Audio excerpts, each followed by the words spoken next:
Hey guys, September 9, 2025. I again, just for those of you guys who have not seen my channel before, I just do this to help you guys out. I'm not looking for subscribers or likes or anything like that. I'm just sharing my experiences.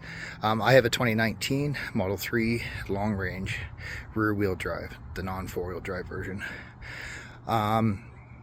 The tip I wanted to give you today, I think it's probably going to get a lot of views, is a spare tire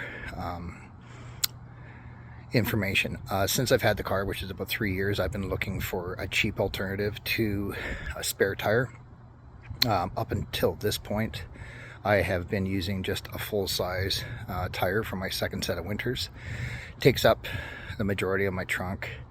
It's not ideal, but I carry a jack, the bottle jack, piece of 2x4 to get the car up a little bit higher so the bottle jack can stick under there, portable air compressor, breaker bar, and deep socket. I have had to change my tire a couple times, but the tip I have today is going to help everyone out, because I didn't know it until today either. So I'm going to throw the camera around.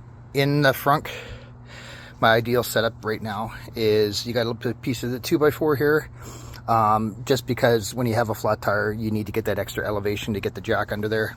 I got a bottle jack from a wrecker, unused, for $10. Portable air compressor for 20 bucks. This is all Canadian prices. Tire patch kit, the breaker bar, and of course the deep 21 mil socket. Now the tip that I wanted to give you guys today is this, and you're gonna like it. Donut spare, okay? Sick. This is aluminum. There's a company in the States called Modern Spare. You guys probably already know they're ridiculously expensive. They're about $450, $550 US for the kit. Completely unreasonable. I've been looking for a spare since I've had the car on Facebook Marketplace.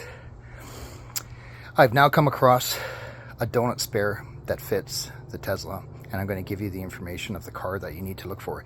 Yesterday, September 8th, I picked this up. The information that you need is this comes off an Infiniti G37 Sport. That's what you guys need to know. Infiniti G37 Sport. And the rim will look like this. This is a standard rim that it comes with. Make sure though you get the 18-inch. Don't get the 17-inch. It has to be the 18-inch. Okay, this one is a 145/70/18. 145/70/18. When you do the calculator, no, it's not exactly the same, but it's sure bloody close. The bolt pattern is the same. The hub is the same. Hub center is the same. The rim fits. It clears the calipers, as you can see, like that. And they come, like I said, all aluminum. There's one mod that you have to do though. I'm going to share it with you. The bolt pattern again is the same. Hub center is the same. The holes for the lug nuts, I believe they were about 9mm. Okay, the studs coming out of the Tesla, I think, were 10mm. So the studs would not go through the holes.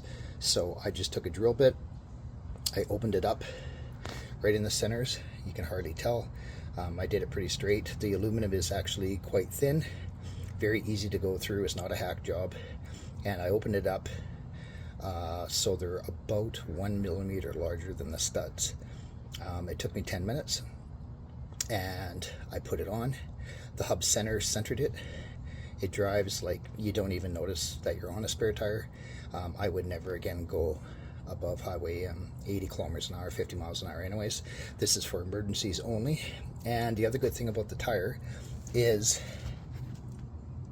it's a 107M, meaning that the Tesla tire that you get from Modern Spare or something like that is a 104M. The 107M has a slightly higher capacity for weight, so this tire is made for a slightly heavier car. I think it's like 100 or 200 kilograms heavier, but regardless, I got this for $70, 70 Canadian, used on Marketplace, but obviously never installed. I drove around, I'm also getting no errors whatsoever. The car doesn't notice that it's air. I'm getting a TPS air, but of course there's no TPS in it. But for a spare and a space-saving spare, I'm into this for $70. So all I'm going to do is come over to my trunk, and you're going to mount it up there, okay, up and underneath. And there's a couple holes you can see there, and you can see where that hook is right there, okay. And then I'm just going to ratchet strap it up and tuck it under the way. What I would also recommend too is, for convenience, when you have a flat tire and you're doing this, also put a fresh blade, cutting blade, in your kit, because if it's dark and you're messing about with trying to get the zap strap, or sorry, not the zap strap, the ratchet undone, you don't want to have to be playing in the dark. So just get yourself an extendable blade, and so you can just cut your $3 or your $4 ratchet strap and just drop your donut right into your hand, and she bolts right on. It drives fine. I haven't seen this information shared anywhere on the internet. From what I can tell, there's also a Nissan 370Z rim that fits as long as it's an 18-inch.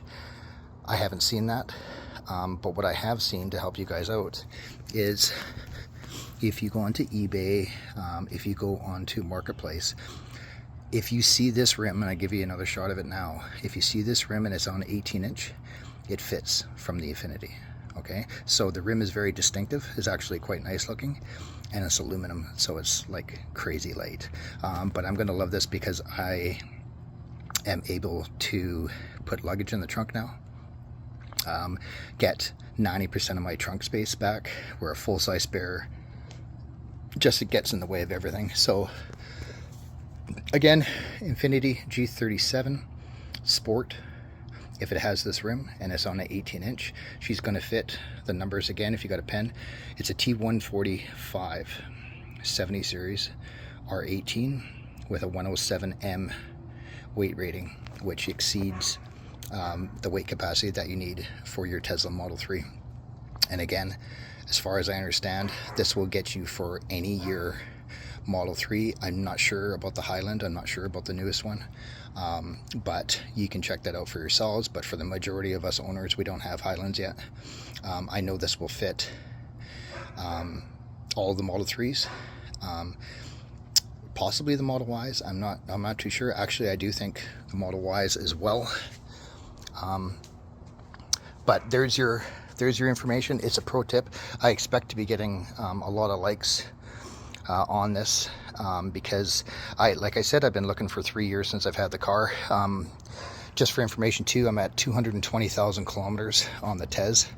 It has driven never better.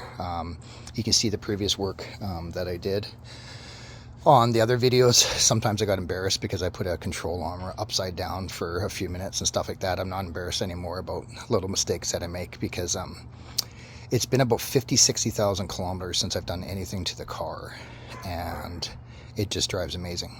I'm running cheap Chinese tires, just so you guys know. They are Vantage H7s, Boto, B-O-T-O. The reason I'm running these 235/45 ZR18 is because they're so cheap to buy. I'm paying $150 Canadian per tire, mounted, balanced, and installed after tax. $150 each after taxes. And I'm getting great wear. The only drawback is they're a little bit louder. Okay, don't expect to have super quiet ride. But for me, if I have a blowout, I know $150 Canadian after tax, mounted, balanced, and everything, I can afford it. I'm not dealing with $200, $300, $400 blowouts. So those are the tires that I'm running, but I'm getting great durability out of it. From what I've been told, these tires are what they come with in China anyways. So I'm not running name brand tires. They're not susceptible, like it handles great still. I've had no problems with it. I did do the 4-wheel alignment to make sure after I did the rack and pinion in my earlier videos and stuff like that. But I haven't touched this car for at least 50,000 kilometers, and I can let go of the steering wheel and it's just dead straight.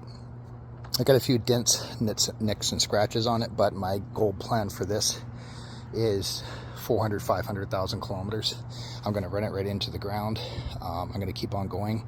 My charging habits, just so you guys know too, is I do level 2 at home 99.9% of the time.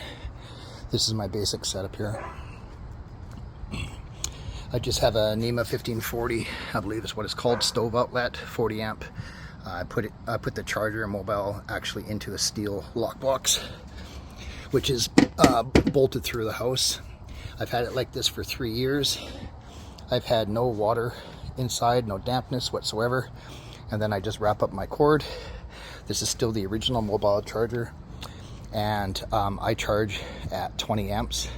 Here in BC, Canada, where I am, we're paying 11.5 cents per kilowatt hour for residential use when I'm on the plan, and I'm charging between midnight and 5 a.m.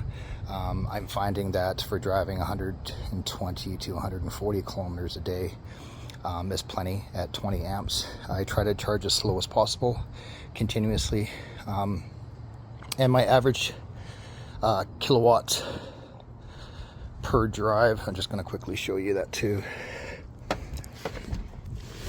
Get into the car here. And now this shows right here at current drive 227 watts per kilometer. My wife just drove it around this morning, so that's like ridiculously high. Now when I drive it, this car's only been driven, what, 0.6 kilometers today. And when I drive it, which is 110 kilometers a day-ish, my average watts per kilometer is 110. Okay, so 110 watts per kilometer is what I'm getting in the average day use. It's about 125 to 130 in the winter. Right now, of course, it's summer and it's warm out. But again, 110 watts per kilometer.